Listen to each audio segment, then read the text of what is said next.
Nagsimula sa isa, naubos ang 5, hanggang umabot ng 15. Pagdating ng 20, hindi na makatayo. Busog na busog, lubog na sa pagkaupo. Yan na nga ba sinasabi, hindi naman babae. Yung doon tayo sa memorable. Oo, yun, meron. Siyempre, laging meron. Ay, tsaka pag memorable din naman yung negative, di ba?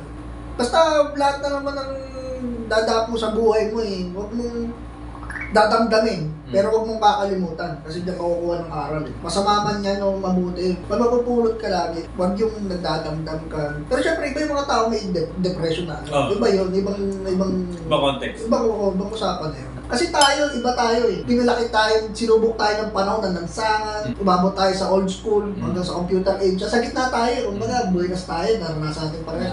Pero yung mga bata amin, emosyonal. Yung mga naging kabatch ko, lately, mga bata talaga. Mga 21, 22, kunting ano lang, mga emosyonal. Sensitive. Oo, sensitive, malalambot. Hindi pwedeng pangbakbaan ng... Ibang bakbakan po ito. Palakasin ng loob, take ng rejection or rejection, mahihina sila, hindi katulad sa atin. Hindi naman napansin ko. Pero, syempre, may mga advantage pa rin sila. Baka di pa lang lumilitaw ngayon. Na hindi mo na witness? So, hindi ko na na-witness. Kasi, nagsumusuko sila agad eh. Siguro, sinubukan nila, baka magaling sa computer. Yun yung panahon nila eh. Computer age sila ngayon. Eh, yung call center naman, yung BPO industry naman, mix yun eh. Mix ng ano yun eh. Mga edad eh. Kasi sabi niya, lahat pwede. Lahat pwede. Halo-halo talaga yun. May kapansanan ka, anong gender mo. So may mga late 30s o 40s na nakikimingle sa mga bata? Oo, madami. Kasi parang yun na lang libangan nila eh. Kasi pag uwi nila, yung mga anak nila binata. Malalaki na. Oo, hindi na nila maano eh. Pero dito, nakakalaro sila. Oo, baka 40 sila. May bagong pasok, may 21. Mami, paano po ba to? O, parang nalagaan ng anak nila. Tapos kami naman mga 30s. Anak ko may sakit, mami, paano ba to? Sila yung lapitan? Oo, parang lapitan sila. Mami lang, walang daddy? May mga daddy naman, okay yan. Kasi walang problema. Doon tayo sa bahay. Inom lang kayo dyan. Talaga. Yung mga mami naman, di ba? Mga payo-payo. Oo, payo-payo naman yan. Paalaga. Mahirap lang fix, gano'n. Kaya maganda rin na may ganong environment na matanda bata. Pinaka-thankful para sa'yo na sa BPO industry? Tingin ko naging ano eh, mabuting tao ko eh. Kung pala ko, di ba alam mo naman yan eh. Kasi wala naman ako nakakaway. Wala namang may sama ng loob sa akin. Tingin ko hindi mabubuo to eh. Nang gano'n eh, naging marespeto ako, magalang. Basta marami akong ano eh, nahubog yung pagkatao ko na... Kasi, ba't ka umabot sa gano'n? Natutunan ko bilang ano eh, kumbaga ako yung kalaban, yung inaaway ko noon, ako na ngayon eh. Ako yung nang-aaway. Kumbaga, nakita mo sa mga kliyente mo ikaw. Oo, ako naman yung naaway. Ito na palang pakiramdam ito. Ngayon, lalawak na ako. Eh kasi, syempre, naranasan mo. Ngayon ako, bilang nasa call center, naging madaldal na rin ako. Yun nga, inaalam ko yung boy-boy ng iba. Hanggang sa nare-realize ko na mas malaki problema nila. Basta malawak ngayon yung pangunawa ko sa mga kapwa-tao ko. Kahit na yung mga, kung yung mga nangmamalimos dyan, hindi ko kayang matayin yan. Kahit yung mga, kung siya sabi nila, mga pakasal ba ako, bihis na, hindi ko kaya pasarin kasi hindi ko naman alam yung yung dinadaanan yun. Kumbaga, mas naging sensitive ka na. Oo, naging sensitive. From insensitive. Oo, kasi dati, di ba, pag sira ulo. Grabe ito, parang nung bully to. Kahit sa lalaki, kahit barkada kayo, puto, babarata ka na, gagano na yung puwet mo. Hindi yun, si Sir Romel. Ay, balik din. Si Sir Romel, yung ginagawa ko kay sa iba dito, ganun din ginagawa niya nun. Si Sir Romel, boss, minura ko pa yun. Pinalabas ako, wag ka dyan. Sabi ko dito, mahal dito. Kaya ka, dito ako. Basta kupal, sira ulo ko nun. Pero nagbago lahat ng ano. Parang yun nga talaga, naiintindihan mo na yung mga tao, hindi ka pwede kung anong gusto mo sabihin, nasabihin mo. Hindi lahat ng tama at hindi lahat ng mali. Ilang years yan, bago na process? Tagal.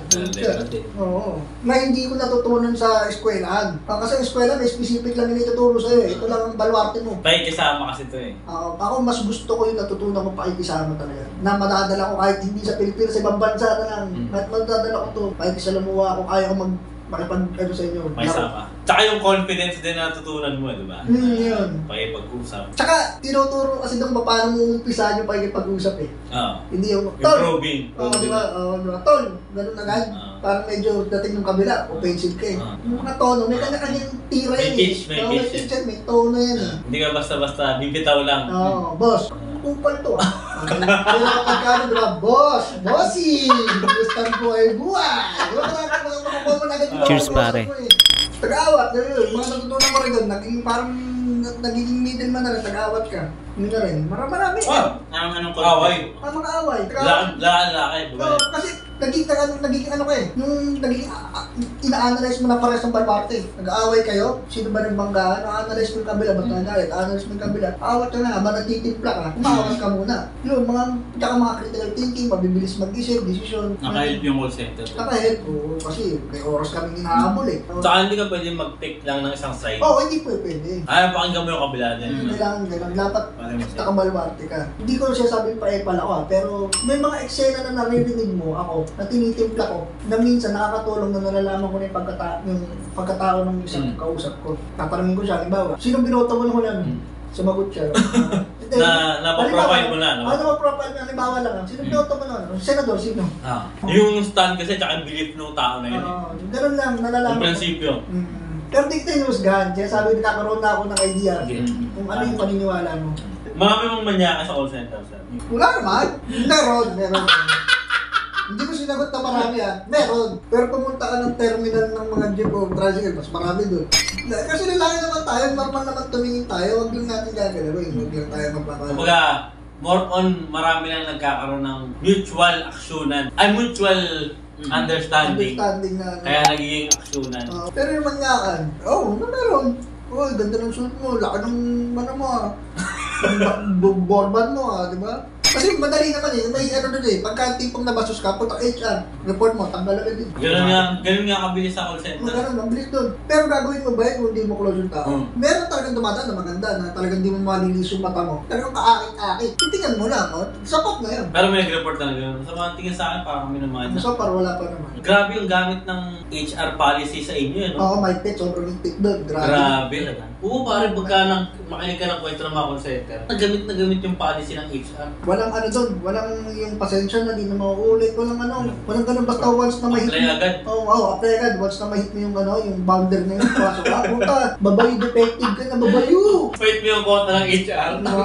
Red flag ka, wala na, tanggal ka na, mahigpit sila doon. Mabilis doon? Mabilis ang action doon. Kaya yung OS program, Occupational Safety and Health, nagamit. Kaya nga pag nagre-renew ako noon, nakikinig ako sa call center kasi mas familiar pa sila sa policy. Alam nila yung rights nila, di ba? Masyado kayong sa rights. Maingat kami, bawal kami maglabas ng informat, ng papel, basta bawal ka cellphone sa loob. Siya ma-western, kung ano yung rights nila. Di ba yung mga ganun, I know my rights, I know my rights. Higpit doon. Kasi yung mga joke doon may pili lang din, no? Basta dikit mo, basta tropa mo. Close pa. Wala namang problema, pero yung halimbawa, hindi ka pwede para sa adapt comedian. Babagsak ka pa rin sa pakikisama. Doon 3 days straight ka lang umamsit, wala kang paalam, tsugi bills ka, wala nang pasensya na, namatayan ako, namatay yung ng aso ko. Pambayo defective ka na, diretso. Pero may hilot din doon. Wala nang hilot, mahigpit. Gano'n ka, patindihan, kung talagang matindihan ang lakas mo. Taka, magandang din yun, kumbaga pang sample, no? Kasi kung hindi magbibigay ng sample, walang susunod talaga. Kaya mahigpit na nangyari na, hindi ko na ulitin, nangyari na mabilis lang. Kumbaga, gusto nyo maging next? Oo. Walang sample ka, wala yung hilot ng pasensya na boss. Inaanak mo naman yung parang gano'n, wala. Goodbye, papa. Goodbye, aray, sabi ni Juday. Mayroon pa doon. Wala kang back pay. Wala kang back pay doon? Halimbawa pag nasibak ka? Di ba? Halimbawa, 7 days. Di ba may cut-off yan? Nasa 7 days ka, 6 days. Di ko pa cut-off. Nasibak ka. Wala na yan. May mga ganong bagay. Pero iba nagbibigay. Depende. Ano, sir? Thank you. Salamat, bossing!